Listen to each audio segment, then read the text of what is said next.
Sam ran down to the ship bay with 3 of the air following right behind him. They entered into the main office lobby and shuffled through the crowd. Fuimos was with his fellow Fuimos, talking and sharing light signals. Crackletooth was in the corner with Spitzlittle knelt beside him. He had turned a dark shade of blue. Crackletooth was talking to a tray of scribblers, recounting how the brothers Fett gave their lives to protect them. Sam nodded to the air, and they went over and began scanning the 2 survivors. Sam walked over and hugged Crackletooth. The room went still, everyone unsure what the human was doing. "We all saw the video feed. You did good, bud." A tear left Sam's left eye. Crackletooth and Spitzlittle watched the drop fall down his face. Spitzlittle raised up her lower left hand and touched the drop of water. "Are you broken, Sam?" Sam shook his head.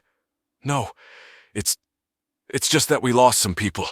It's real, and it's my fault." The tray floated next to him. The lead scribbler stood taller and spoke. "Sam, they volunteered to be knights. They knew their duty, and they did it. Was the mission a success?" Sam nodded. "Yeah, but they were my people." The scribbler continued, pointing at Sam with both hands. "You claim the Kaworu too, do you not?" Sam straightened up a bit. "I do." "Then do what must be done. They do not have much time." Sam nodded and looked around the room. "Spitzlittle, get the Tsar ready. Orbit." The purple hologram appeared in the crowd. "Yes, sir." "Alert the station. Get a mission briefing made up and issue it to the squad leaders. Start loading up. We depart by the end of the cycle." Sam turned and looked at the scribbler. "We're not going to waste what they died for." The scribbler shook its hands at him. Sam left the bay and jogged down to the new arena. Tar were there fighting barehanded against scribbler war rigs. Asterion flipped one onto its back and held a light sword in kill position in front of the scribbler's face. The scribbler held up its hands in defeat. Asterion helped it up, patting the mech on its back. He turned and looked at a set of Tower who were sparring. He walked over and straightened the taller one's stance.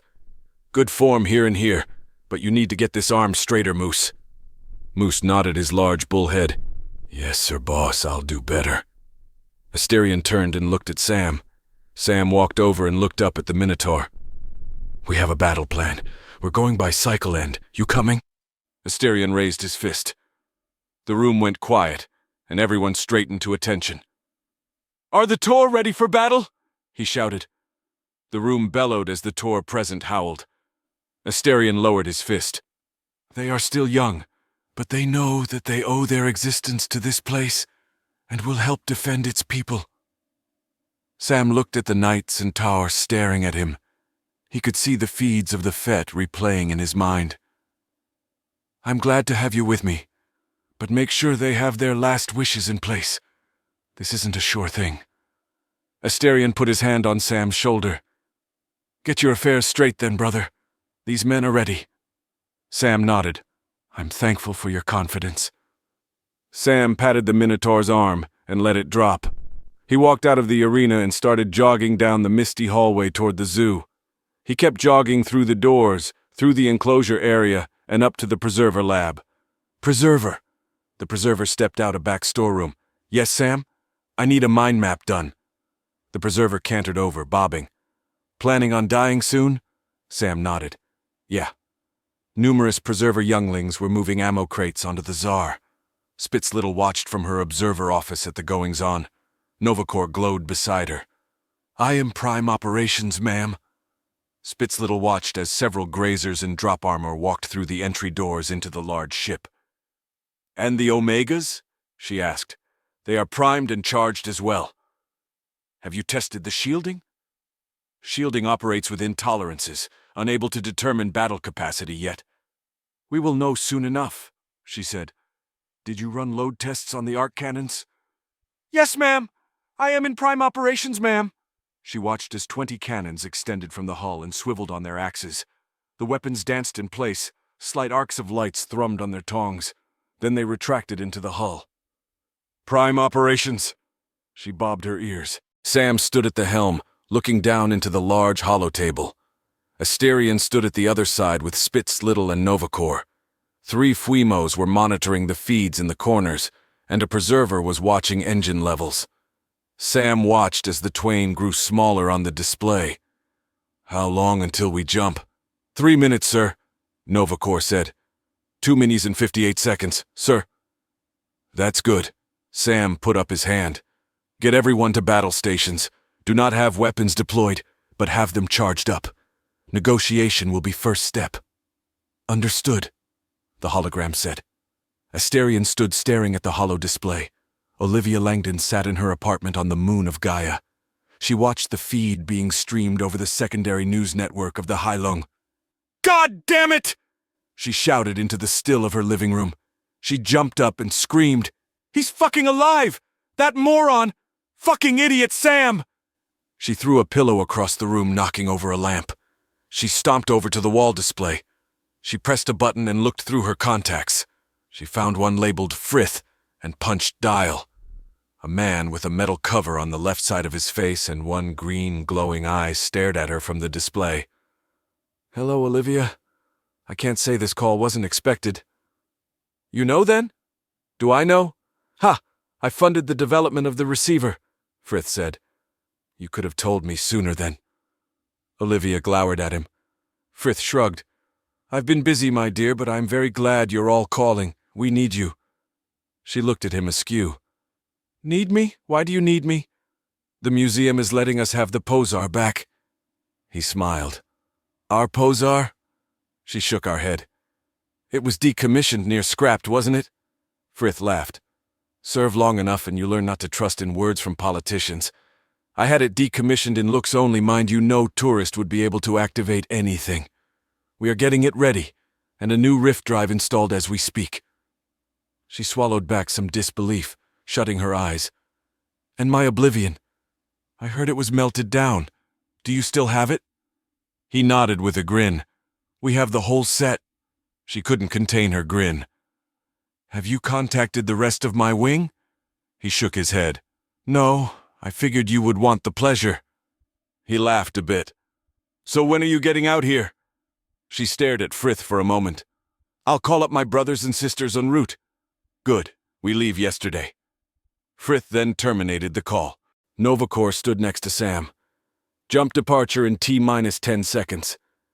Sam opened the comm channel to the ship. "Everyone prepare yourselves. We are about to exit jump." The Tsar dropped out of jump between the 4th and 5th planets in the Kawaru system. Spitzlittle pulled the updating holomap up. Over 300 cruiser-sized or larger ships, with more than double that being smaller, circled the 4th planet. Dropships were continuously descending all over the planet, except for the last holding city, Kathu. Sam motioned for Nova to open channels. "This is the Tsar hailing the Golok. Please respond." A dozen ships started shifting course away from the planet, toward the Tsar. Sam tried again. "We do not wish to fight. We merely want to evacuate the civilians. Please allow passage." No response. Sam motioned the preserver in the corner. The young preserver stepped out the doors and returned with Perry following in 3 of his designated corpses. "Perry, we're going to put you on video call.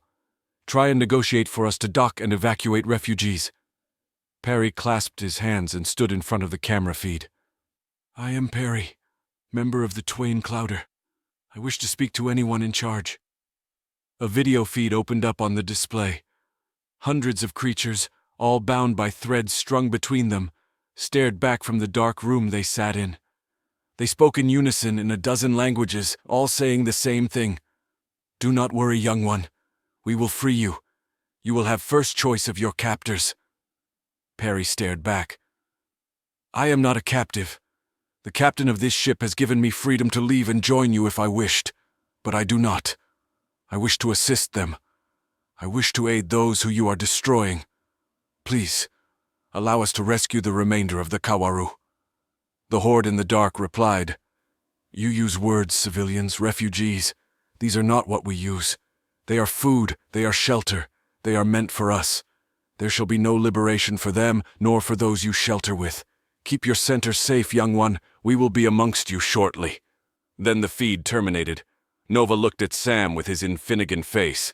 "Sir, 23 ships are closing in." Sam lifted his hand. "Negotiations failed. Weapons free." Sam looked over at Spitzlittle. "You ready to do what you do?" She bobbed her ears. My family is ready. Sam nodded. Hurry, get them out the bay. Spitzlittle bobbed her ears again and darted to the door. Sam spoke over the shipcom again. We are heading toward the elevator station. Team A, you are to take the station. Team B, you are to drop groundside and disable the mining equipment. Everyone stay on task. Don't be a hero. Sam turned to Nova. Take us in. Let loose. Nova flickered out, focusing all attention on the body of the Tsar and those incoming ships. The Tsar darted toward the station. Nova focused a comm dish at it and began the hack. Doors shut inside. Air vented. The heating elements turned off, letting the chill of space crawl through the station. The Galak ships were nearing. Several drop craft were let free in advance. Giant beams of arc plasma launched from the Tsar, rending 2 smaller ships. Then the volleys of bullets, missiles, and beams from all parties were initiated. Shields absorbed most, but several beams scorched across the Tsar. 2 Galak dropships perished in fire and dust. The Tsar dodged as a cruiser closed in, firing massive tow cables. The Tsar fired a beam, boring a hole through the cruiser, and then launched a nuclear weapon into the hole. The ship detonated.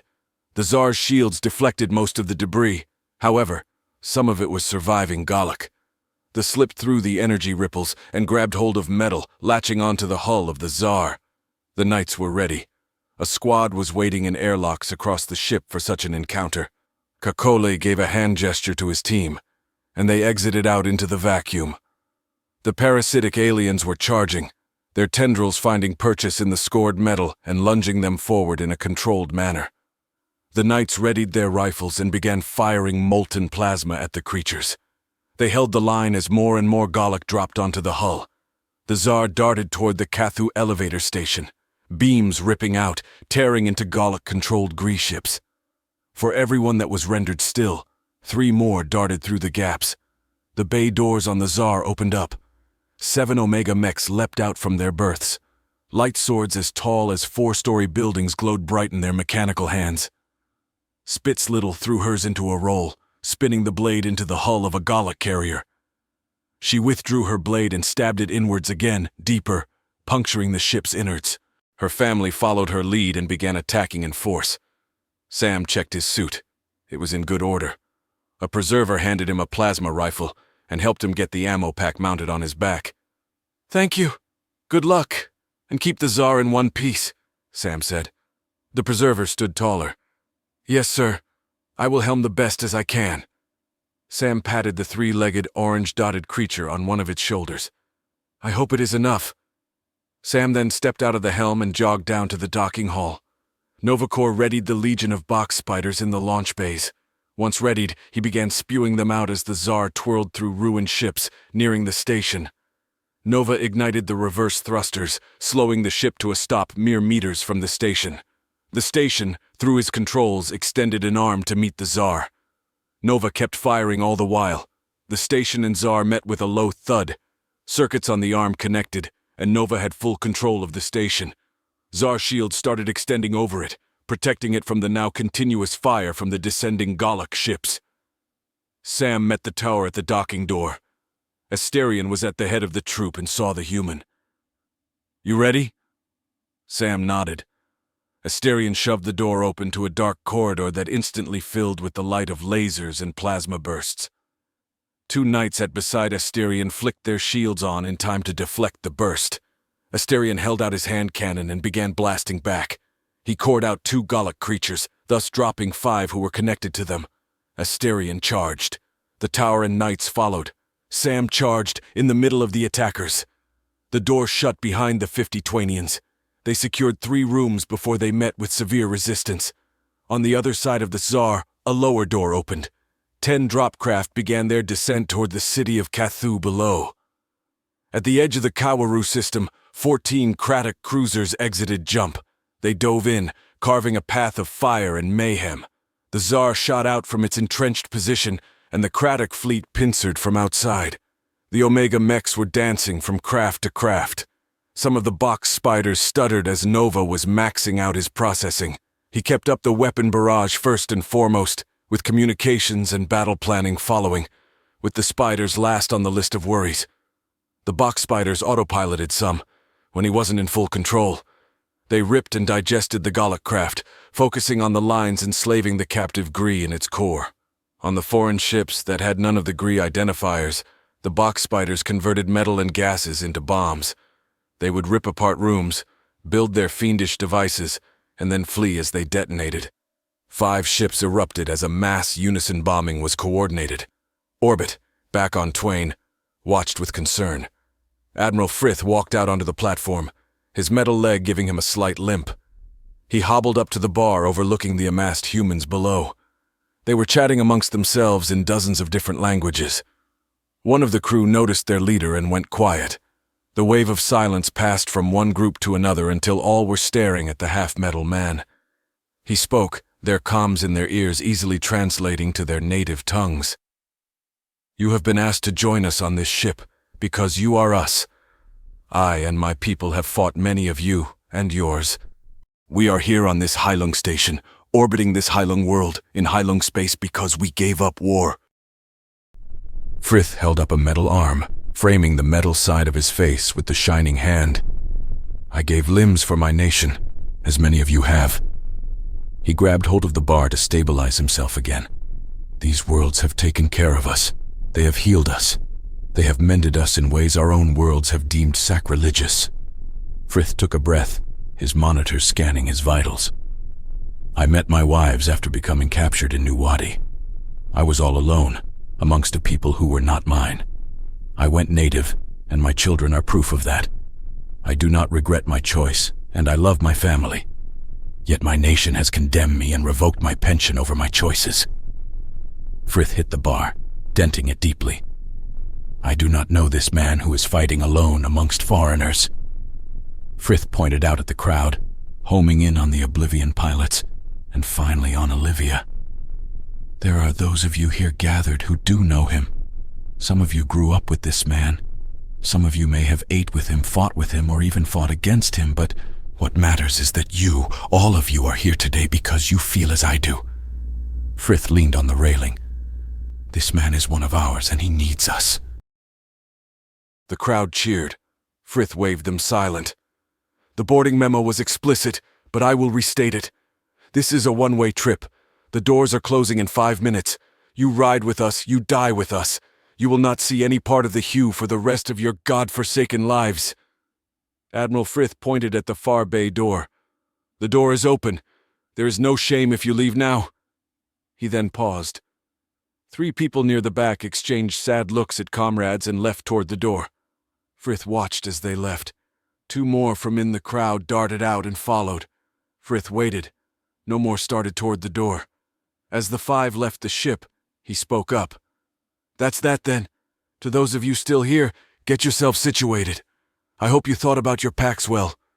We only have what we bring. We enter the rift in 2 hours." Frith turned and walked back towards the platform door. The crowd began dispersing to their stations throughout the Posar. Olivia stood in the Oblivion bay that stretched the length of the ship. She stared up at the Oblivion hanging first out in its latches.